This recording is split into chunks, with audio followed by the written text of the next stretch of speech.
future energy of wheels. Hi friends, എല്ലാവർക്കും വിപ്രോണിക്സിൻ്റെ പുതിയൊരു വീഡിയോയിലേക്ക് സ്വാഗതം. അപ്പോൾ ഇന്ന് നമുക്ക് മുന്നിൽ ഇരിക്കുന്ന കുറേ ഇലക്ട്രിക്കൽ വണ്ടികളുടെ മോട്ടറാണ്. ഇതിൻ്റെ അകത്ത് നമ്മുടെ പഴയ ഫസ്റ്റ് BSAയുടെ 48 വോൾട്ടിൻ്റെ മോട്ടർ തൊട്ട് നമുക്കിപ്പം 60 വരെ മോട്ടർ ഇപ്പോൾ ഉണ്ട്. അതേപോലെ തന്നെ 72 വോൾട്ടിൻ്റെ മോട്ടറുകൾ ഇപ്പം ഇറങ്ങി തുടങ്ങിയിട്ടുണ്ട്. രജിസ്ട്രേഷൻ ഉള്ള മോഡലുകളിൽ മിക്കതിലും ഇപ്പോൾ വരുന്ന പവർഫുൾ ആയിട്ടുള്ള മോട്ടർ 72 വോൾട്ടിൻ്റെ മോട്ടറാണ്. അതേപോലെ തന്നെ രജിസ്ട്രേഷൻ മോഡലിൽ 60യുടെ മോട്ടറും വരുന്നുണ്ട്.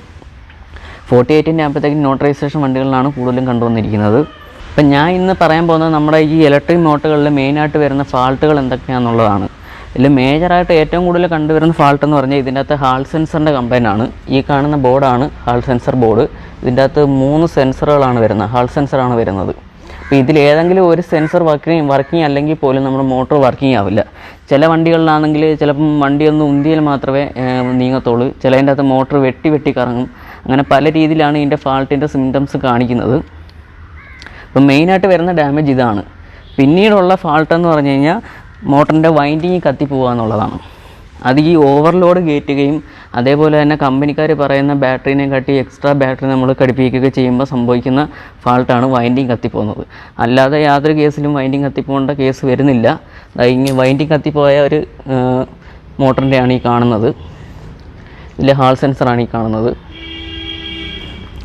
പിന്നീടുള്ള വിഷയം എന്ന് പറഞ്ഞു കഴിഞ്ഞാൽ ചില കമ്പനികളുടെ മോട്ടറുകളിൽ വെള്ളം കയറുന്നൊരു ഇഷ്യൂ ഉണ്ടായിരുന്നു.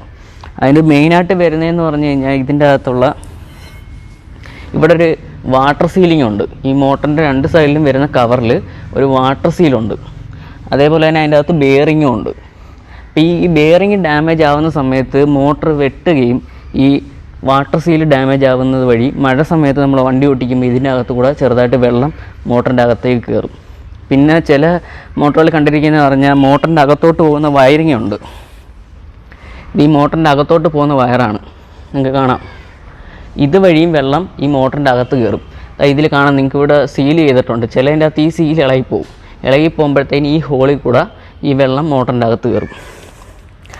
അങ്ങനെ വരുമ്പോൾ ഉള്ള ഫാൾട്ട് എന്ന് പറഞ്ഞു കഴിഞ്ഞാൽ ഇത് കണക്ക് നിങ്ങൾക്ക് കാണാം, മാഗ്നറ്റ് മൊത്തം തുരുമ്പായിരിക്കുന്നത് നിങ്ങൾക്ക് കാണാം. അപ്പോൾ ഇത് മോട്ടറിൻ്റെ മാഗ്നറ്റിക് സൈഡാണ്. ഇതാണ് റോട്ടറി ഭാഗം. നമ്മൾ ഈ ഭാഗമാണ് റൊട്ടേറ്റ് ചെയ്യുന്നത്. ടയർ ഇതിൻ്റെ അകത്താണ് കിടക്കുന്നത്. ഇതാണ് റൊട്ടേറ്റ് ചെയ്യുന്നത്. ഈ വൈൻഡിങ് ഫിക്സഡ് ആണ്. അപ്പം ഈ വൈൻഡിങ് ഇതിലിരിക്കുന്നതെന്ന് പറഞ്ഞാൽ ഏകദേശം നമ്മുടെ ഒരു സ്കെയിലിൻ്റെ ഒരു ഗ്യാപ്പേ ഉള്ളൂ. അതായത് നമ്മുടെ ഒരു മുടിനാരയുടെ ഗ്യാപ്പേ ഈ 2 സാധനം തമ്മിലുള്ളൂ. അപ്പോൾ ഇതിൻ്റെ ഇടയ്ക്ക് എന്തെങ്കിലും ഡസ്റ്റ് കയറി ഇരുന്ന് കഴിഞ്ഞാൽ മോട്ടറിൻ്റെ അകത്ത് ഒരച്ചിൽ സൗണ്ട് കേൾക്കുകയും അതിനൊക്കെ ഡസ്റ്റ് ഒരുപാടാകുമ്പോഴത്തേക്കിന് മോട്ടർ കയറി സ്റ്റക്കാവുന്നൊരു ഫാൾട്ട് വരാറുണ്ട്. അത് മെയിനായിട്ട് ഈ വെള്ളം കയറുമ്പോഴത്തേക്കിന് മാഗ്നറ്റിന് തുരുമ്പ് വരുമ്പോഴത്തേക്കിന് ആ തുരുമ്പാണ് നമുക്ക് കാണാം. അതായത് ഈ കാണാം, ഇത് ഫുള്ള് തുരുമ്പാണ്. അപ്പോൾ ഈ തുരുമ്പ് ഇരുന്നിരുന്ന് അടിഞ്ഞ് ഏകദേശം ആ മോട്ടർ കയറി സ്റ്റക്കാവും. അങ്ങനെയുള്ള വണ്ടികളുടെ വീല് സ്റ്റക്കായി നിൽക്കും, റൺ ചെയ്യത്തില്ല. അപ്പോൾ അങ്ങനെയുള്ള വണ്ടികൾ നമ്മൾ വീണ്ടും ആക്സിലേറ്റർ ഇട്ട് പവർ കൊടുക്കുമ്പോഴത്തേക്കിന് വൈൻഡിങ്ങിൻ്റെ ഫാൾട്ടോ അതിനൊക്കെ തന്നെ ഹോൾ സെൻസർ കംപ്ലൈൻ്റ് ആയി പോകും. അങ്ങനെയുള്ള ഫാൾട്ടുകളൊക്കെ സംഭവിക്കും. അതുപോലെ പല ഫാൾട്ടുകൾ സംഭവിച്ച മോട്ടറുകൾ സർവീസിങ്ങിന് വേണ്ടിയിട്ട് വന്നിരിക്കുന്ന മോട്ടറുകളാണ് ഈ കാണുന്നത്. ഇതെല്ലാം സർവീസിങ് കംപ്ലീറ്റ് ആയി ഇരിക്കുന്നതാണ്. പിന്നെ ചിലതിൻ്റെ എന്ന് പറഞ്ഞാൽ ഇതിനൊക്കെ വൈൻഡിങ് കത്തിപ്പോയ മോട്ടറുകളുണ്ട്. അത് നമുക്ക് വൈൻഡിങ് ചെയ്യാറില്ല. വൈൻഡിങ് ആ മോട്ടർ മാറ്റി പുതിയ മോട്ടറോ അല്ലെങ്കിൽ സെക്കൻഡ്സ് മോട്ടർ പ്രിഫർ ചെയ്യുക ചെയ്യുന്നത്. ഇത് വൈൻഡ് ചെയ്തെടുക്കണമെങ്കിൽ ഇച്ചിരി പണിയാണ്. അല്ലെന്നുണ്ടെങ്കിൽ ഇപ്പോഴത്തെ ഫാനിന് വരുന്ന കണക്ക് കോറടക്കം വാങ്ങിയാൻ കിട്ടുന്ന രീതിയിലോട്ട് വരുന്നുണ്ട്. സാധനങ്ങളിപ്പം ആയി വരുന്നതേ ഉള്ളൂ. ഇനി ഭാവിയിൽ നമുക്ക് അങ്ങനെ അവൈലബിൾ ആയി തുടങ്ങും. അപ്പോഴത്തേക്കും നമുക്ക് ഇതിൻ്റെ വൈൻഡിങ്ങിന് ഫാൾട്ട് വന്നു കഴിഞ്ഞാൽ നമുക്ക് ഈ സാധനം സെറ്റോടെ റീപ്ലേസ് ചെയ്യാവുന്ന രീതിയിൽ വരുന്നുണ്ട്. അതേപോലെ തന്നെ ഇതിൻ്റെ മാഗ്നറ്റ് ഇപ്പോൾ അവൈലബിൾ ആണ്. എന്നാലും നമ്മൾ ഇത്രയും തുരുമ്പൊക്കെ കയറി ഇങ്ങനെ പോയ മാഗ്നറ്റ് നമ്മൾ സർവീസ് എടുക്കുമ്പോഴത്തേക്കിന് എങ്ങനെയായാലും ഒരു സെക്കൻഡ്സ് മോട്ടർ എടുക്കുന്നതിൻ്റെ എമൗണ്ട് ആവും. അപ്പോൾ ആ രീതിയിൽ വരുവാണെങ്കിൽ നമ്മൾ ഒരിക്കലും മാഗ്നറ്റ് റീപ്ലേസ് ചെയ്യാൻ നിൽക്കില്ല. മോട്ടർ സെക്കൻഡ്സ് അവൈലബിൾ ആണെങ്കിൽ അത് നമ്മൾ ചൂസ് ചെയ്യുകയാണ് ചെയ്യുന്നത്. അതേ കണക്ക് തന്നെ ഈ മോട്ടറിൻ്റെ ഭാഗത്ത് വരുന്ന മറ്റൊരു ഫാൾട്ട് എന്ന് പറഞ്ഞാൽ നമ്മൾ വണ്ടിയുടെ ടയർ ചേഞ്ച് ചെയ്യുന്ന സമയത്ത് നമ്മൾ മോട്ടറുകളൊക്കെ പല കടകളിലും കൊണ്ടുപോകും. അപ്പം ചില ടെക്നീഷ്യന്മാർ വീട്ടിൽ വന്നിട്ട് മോട്ടറുകളൊക്കെ കസ്റ്റമറെ കൊടുക്കും. കസ്റ്റമറായിരിക്കും ചിലപ്പോൾ ടയർമാർ കൊണ്ടുവരുന്നത്. അപ്പം ആ സമയത്ത് സംഭവിക്കുന്നത് പറഞ്ഞാൽ ചില കടകളിലെന്ന് പറഞ്ഞാൽ മിഷനറീസ് കാണത്തില്ല. പണ്ടത്തെ രീതിയിൽ ചുറ്റിയിൽ വെച്ച് അടിച്ചും പാര കയറ്റിയും ചവിട്ടിയൊക്കെ ആയിരിക്കും ടയർ ഊരുന്നത്. ആ സമയത്ത് നമ്മുടെ ഈ മോട്ടറിൻ്റെ ഈ ബോഡിക്ക് ചെറിയ ഡാമേജ് വരാൻ സാധ്യതയുണ്ട്. കാരണം ഇത് കാസ്റ്റൈനാണ്. ഇത് പെട്ടെന്ന് പൊട്ടിപ്പോവാം, ബെൻഡ് വരാം. അപ്പോൾ ഒരു കാരണവശാലും നിങ്ങൾ ടയർ ചേഞ്ച് ചെയ്യുമ്പോൾ ഒരിക്കലും മെഷീൻ ഇല്ലാത്ത ഷോപ്പിൽ കൊണ്ടുപോയി ചെയ്യരുത്. മാക്സിമം മെഷീനുള്ള ഷോപ്പിൽ തന്നെ കൊണ്ടുപോയി മെഷീനിൽ തന്നെ ടയർ അഴിക്കുകയും അതിൽ തന്നെ ഇടുകയും ചെയ്യാൻ നോക്കുക. അതുപോലെ തന്നെയാണ് ഇതിൻ്റെ അകത്ത് ഹാൾ സെൻസർ ബോർഡുകളാണ് ഈ കാണുന്നത്. പല ടൈപ്പ് ബോർഡുകളാണ് വരുന്നത്. ചിലപ്പോൾ ഒരു കമ്പനിയുടെ മോട്ടറിൽ തന്നെ പല ടൈപ്പ് സീരീസ് നമ്പറിലുള്ള ഹാൾ സെൻസർ ബോർഡുകൾ വരാറുണ്ട്. അപ്പം മാക്സിമം നമ്മൾ ഹാൾ സെൻസർ ചേഞ്ച് ചെയ്യുമ്പം അതേ സീരിയൽ നമ്പർ ഉള്ളത് സൂട്ട് ചെയ്യാൻ നോക്കുക, അല്ലെങ്കിൽ അതുമായിട്ട് മാച്ച് ആവുന്ന രീതിയിലുള്ള ബോർഡ് കിട്ടുമെങ്കിൽ അങ്ങനെ നോക്കുക. ചില മോട്ടറുകളുടെ നമുക്ക് ഹാൾ സെൻസർ കിട്ടിയെന്ന് വരത്തില്ല, അവൈലബിൾ ആയെന്ന് വരത്തില്ല. ഇപ്പം വരുന്ന മോട്ടറുകളിലുള്ള ഏകദേശം യൂണിവേഴ്സലായിട്ടും കിട്ടുന്ന രീതിയിലുള്ള ബോർഡുകളാണ് വരുന്നത്. ഇതിപ്പം 3 ടൈപ്പ് ബോർഡുണ്ട്. അപ്പോൾ ഈ ഹാൾ സെൻസറിൽ തന്നെ 2 ടൈപ്പ് ഉണ്ട്. അതായത് 60 ഡിഗ്രി വരുന്നതും ഉണ്ട്, 120 ഡിഗ്രി വരുന്നതും ഉണ്ട്. അതായത് ഈ 3 സെൻസർ തമ്മിലുള്ള ആംഗിൾ ഡിഫറൻസ് 60 ഡിഗ്രി വരുന്ന ഹാൾ സെൻസറും ഉണ്ട്, അതേപോലെ തന്നെ 120 ഡിഗ്രി വരുന്ന ഹാൾ സെൻസറും ഉണ്ട്. അപ്പോൾ നമ്മൾ റീപ്ലേസ് ചെയ്യുന്ന സമയത്ത് അത് ഏത് ബോർഡാണെന്നുള്ളത് നമുക്ക് അറിഞ്ഞിരിക്കണം. 60 ഡിഗ്രിയുടെ ആണോ അതോ 120 ഡിഗ്രി ആണോ എന്ന് അറിഞ്ഞിരിക്കണം. ചിലതിൻ്റെ അകത്ത് ബോർഡിൽ തന്നെ അത് പ്രിൻറ്റിങ് കാണും, ചിലതിൽ ചിലപ്പോൾ അത് പ്രിൻറ്റിങ് കാണത്തില്ല. അപ്പോൾ നമ്മൾ എങ്ങനെ മാറുമെന്ന് ചോദിച്ചു കഴിഞ്ഞാൽ നമ്മൾ റിസ്ക് എടുത്ത് തന്നെ ചെയ്യേണ്ടി വരും. ആദ്യമേ നമ്മൾ 60 ഇട്ട് മോട്ടർ സെറ്റ് ചെയ്തിട്ട് വർക്ക് ചെയ്യിപ്പിച്ച് നോക്കും. വർക്കിംഗ് പ്രോപ്പർ ആയില്ലെങ്കിൽ വീണ്ടും 120 അത് വീണ്ടും അടിച്ചിട്ട് 120 ഇട്ടിട്ട് ചെയ്ത് നോക്കും. അപ്പം മാക്സിമം മോട്ടർ അടിച്ച് പണിയുമ്പോഴത്തേക്കിന് അറിയാവുന്ന ഒരു ടെക്നീഷ്യനെ കൊണ്ട് തന്നെ ചെയ്യിപ്പിക്കണം. പലരും ഇത് അടിച്ച് നമുക്ക് തന്നെ പണിയാവുന്നുള്ള രീതിയിൽ പലരും ഓപ്പൺ ചെയ്യുന്നുണ്ട്. അപ്പോൾ ഓപ്പൺ ചെയ്യുന്ന സമയത്തും തിരിച്ച് സെറ്റ് ചെയ്യുന്ന സമയത്തും ഇതിൻ്റെ അകത്തുള്ള അലൈൻമെൻറ്റിൽ ചെറിയ വേരിയേഷൻ വന്നു കഴിഞ്ഞാൽ മോട്ടർ കംപ്ലൈൻ്റ് ആകും. കംപ്ലൈൻ്റ് ആകുന്ന എങ്ങനെയാണെന്ന് ഞാൻ നേരത്തെ പറഞ്ഞു. ഈ നമ്മുടെ വൈൻഡിങ്ങും മാഗ്നറ്റും തമ്മിൽ ഏകദേശം ഒരു mm ഡിഫറൻസേ ഉള്ളൂ. അപ്പോൾ ഏതെങ്കിലും രീതിയിൽ ചെറിയൊരു അലൈൻമെൻറ്റ് വ്യത്യാസം വന്നു കഴിഞ്ഞാൽ ഈ റോട്ടർ റൊട്ടേറ്റ് ചെയ്ത് ഈ മാഗ്നറ്റിൽ ഇടിക്കുകയും മാഗ്നറ്റ് പൊട്ടിപ്പോവുകയും ചെയ്യും. ഈ കാണുന്നതാണ് മാഗ്നറ്റ്. ഇതിപ്പോൾ ഫുള്ള് തുരുമ്പ് കയറിയിരിക്കുകയാണ്, വെള്ളം കയറിയതുകൊണ്ടാണ് ഇപ്പം ഇത് ഫുള്ള് ഡസ്റ്റ് ഫോമായിട്ടിരിക്കുകയാണ്, നിങ്ങൾക്ക് കാണാം. അപ്പം ഈ മാഗ്നറ്റും ഈ റോട്ടറുമായിട്ട് എന്തെങ്കിലും അലൈൻമെൻറ്റിൽ വ്യത്യാസം വരുവാണെങ്കിൽ ഈ മാഗ്നറ്റ് ഇടിക്കുകയും ചെയ്യും, മാഗ്നറ്റ് പെട്ടെന്ന് പൊട്ടിപ്പോവുകയും ചെയ്യും. അങ്ങനെ പൊട്ടിപ്പോയി കഴിഞ്ഞാൽ പിന്നെ നമുക്ക് ആ മോട്ടർ ഒന്നും ചെയ്യാൻ പറ്റത്തില്ല. നമുക്കല്ലാതെ മാഗ്നറ്റ് പൊട്ടിയിട്ടില്ലെന്നുണ്ടെങ്കിൽ പിന്നെയും നമുക്ക് റെഡിയാക്കി എടുക്കാൻ പറ്റും. അതേപോലെ തന്നെ ഈ അലൈൻമെൻറ്റ് ഫാൾട്ട് വരുന്നതെന്ന് പറഞ്ഞാൽ ഈ മോട്ടറിൻ്റെ അകത്തുള്ള ഈ ബെയറിങ്ങിൻ്റെ ഡാമേജ് കൊണ്ടും ഈ അലൈൻമെൻറ്റ് വ്യത്യാസം വരാം. അപ്പം മോട്ടറിൽ നിന്ന് ഏതെങ്കിലും തരത്തിലുള്ള സൗണ്ട് കേൾക്കുകയാണെങ്കിൽ മാക്സിമം നിങ്ങൾ ആ മോട്ടർ യൂസ് ചെയ്യാതെ വണ്ടി ഓടിക്കാതെ ഏതെങ്കിലും ടെക്നീഷ്യനെ കൊണ്ട് അതിൻ്റെ ഫാൾട്ട് എന്താണെന്നുള്ളത് ചെക്ക് ചെയ്യുക. ചിലപ്പോൾ നമുക്ക് പറയാൻ പറ്റത്തില്ല, ബെയറിങ്ങിൻ്റെ അകത്ത് എന്തെങ്കിലും ഫാൾട്ട് കൊണ്ടായിരിക്കും ചിലപ്പോൾ ആ സൗണ്ട് കേൾക്കുന്നത്. ചിലപ്പോൾ ഈ പറഞ്ഞ കണക്ക് എന്തെങ്കിലും അലൈൻമെൻറ്റ് വ്യത്യാസം സൈഡ് കൊണ്ട് ഒരയുന്ന സൗണ്ട് ആയിരിക്കും. അങ്ങനെ പല രീതിയിലുള്ള സൗണ്ട് കേൾക്കും.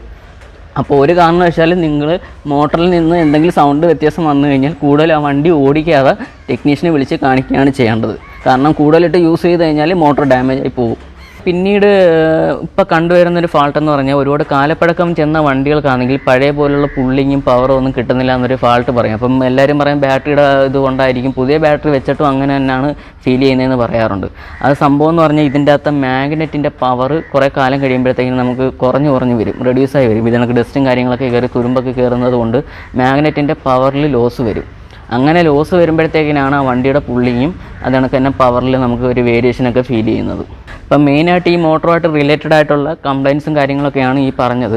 അപ്പം നമുക്ക് ഏത് രീതിയിലുള്ള മോട്ടറാണെങ്കിലും ഹാൾ സെൻസർ നമുക്ക് സർവീസ് ചെയ്തെടുക്കാൻ പറ്റും. ഇപ്പോൾ ഒരുവിധമുള്ള ഹാൾ സെൻസർ എല്ലാം അവൈലബിൾ ആയിട്ടുണ്ട്. അപ്പം ഏത് കമ്പനിയുടെയും ഏത് ബ്രാൻഡിൻ്റെ മോട്ടറായാലും നമുക്ക് ചെയ്യാൻ പറ്റുന്നതാണ്. അപ്പം മാക്സിമം ചെയ്യുമ്പോഴത്തേക്കിന് ഈ പറഞ്ഞ കാര്യങ്ങളാണ് നമുക്ക് ശ്രദ്ധിക്കേണ്ടത്. മെയിനായിട്ട് ഇതിൻ്റെ അകത്ത് അലൈൻമെൻറ്റിൽ യാതൊരു വേരിയേഷനും വരരുത്. അതേണക്ക് തന്നെ ബെയറിങ് കറക്റ്റ്, ഹൈഡ്രോളിക് പ്രസ് ചെയ്ത് ഇടാൻ പറ്റുമെന്നുണ്ടെങ്കിൽ അങ്ങനെ തന്നെ ഇടുക. സാധാരണ ടെക്നീഷ്യന്മാരെന്ന് പറഞ്ഞാൽ ബിയറിങ് വെച്ചിട്ട് ചുറ്റിലിനടിച്ച് അകത്ത് കയറ്റിയാണ് ചെയ്യുന്നത്. അതിനേക്കാളും ബെറ്റർ നമുക്കൊന്ന് ലൈറ്റ് കൊണ്ട് കൊടുത്തു കഴിഞ്ഞാൽ ഹൈഡ്രോളിക് പ്രസ് ചെയ്ത് അവർ തരും. അതായിരിക്കും കുറച്ചും കൂടെ നല്ലത്. കാരണം ഹൈഡ്രോളിക് പ്രസ്സിങ് ചെയ്യുമ്പോഴത്തേക്കും കറക്റ്റ് സീറ്റിംഗ് ആയിട്ട് കിട്ടും. അതേപോലെ തന്നെ നമ്മുടെ ഈ സൈഡിൽ വെളിയിൽ കാണുന്ന വാട്ടർ സീലിൻ്റെ എന്തെങ്കിലും ഡാമേജ് വന്നിട്ടുണ്ടോ എന്ന് നമ്മൾ മോട്ടർ റീകണ്ടീഷൻ ചെയ്യുന്ന സമയത്ത് നോക്കണം. അങ്ങനെ എന്തെങ്കിലും ഫാൾട്ട് ഉണ്ടെങ്കിൽ ബെയറിങ് ചേഞ്ച് ചെയ്യുന്ന ടൈമിൽ അതും കൂടെ ചേഞ്ച് ചെയ്തില്ലെന്നുണ്ടെങ്കിൽ സീലിൻ്റെ അകത്ത് കൂടെ വെള്ളം കയറി നമ്മൾ ഇട്ട പുതിയ ബെയറിങ്ങും ഡാമേജ് ആവും, മോട്ടറിനും ഡാമേജ് വരാൻ സാധ്യതയുണ്ട്. അപ്പോൾ മാക്സിമം ഇതൊക്കെയാണ് മോട്ടർ റീകണ്ടീഷൻ ചെയ്യുമ്പോൾ ശ്രദ്ധിക്കേണ്ടത്. അതുപോലെ തന്നെ ഇത് മോട്ടറിൻ്റെ വൈൻഡിങ്ങും ഹാൾ സെൻസർ വൈൻഡിങ്ങും അതിനൊക്കെ തന്നെ നമ്മൾ കൺട്രോളറൊക്കെ ചെക്ക് ചെയ്യുന്നതിന് വേണ്ടിയിട്ടുള്ള ടെസ്റ്ററാണ്. ഇത് നമുക്ക് ചൈനീസ് സൈറ്റുകളിൽ വാങ്ങിക്കാൻ കിട്ടും. ഇപ്പം ഇന്ത്യൻ മാർക്കറ്റുകളിലും ഇത് അവൈലബിൾ ആയിട്ടുണ്ട്. ഇതുണ്ടെങ്കിൽ നമുക്ക് കുറച്ചും കൂടി എളുപ്പമായിരിക്കും. വണ്ടിക്കകത്ത് വെച്ചുകൊണ്ട് തന്നെ നമുക്ക് ഈ ടെസ്റ്റർ നമുക്ക് വണ്ടിയിൽ കണക്ട് ചെയ്തിട്ട് നമുക്ക് നോക്കാം മോട്ടറിൻ്റെ വൈൻഡിങ്ങിനാണോ ഫാൾട്ട് അതോ സെൻസറിനാണോ ഫാൾട്ട് എന്നുള്ളത് നമുക്ക് ഇത് വെച്ച് അറിയാൻ പറ്റും. ഇതിൻ്റെ അകത്ത് ഈ LED ഇൻഡിക്കേഷൻ വഴിയാണ് ഫാൾട്ട് നമ്മൾ അറിയുന്നത്. ഈ പറഞ്ഞ കണക്ക് 3 വൈൻഡിങ്ങും 3 ഹാൾ സെൻസർ അങ്ങനെയാണ്. അത് ഈ ഇൻഡിക്കേഷൻ കത്തുന്നതിനൊരു ഓർഡർ ഉണ്ട്. ആ ഓർഡർ നമുക്കറിയണം, എങ്കിലേ നമുക്ക് എന്താണ് ഫാൾട്ട് എന്ന് അറിയാൻ പറ്റത്തുള്ളൂ.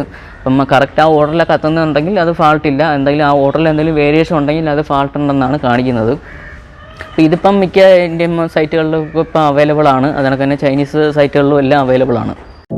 I know you told your friend you're not okay, and tell me what's wrong and why you never said you felt that way. Guess you're trying to stay strong and fake a smile until I look away.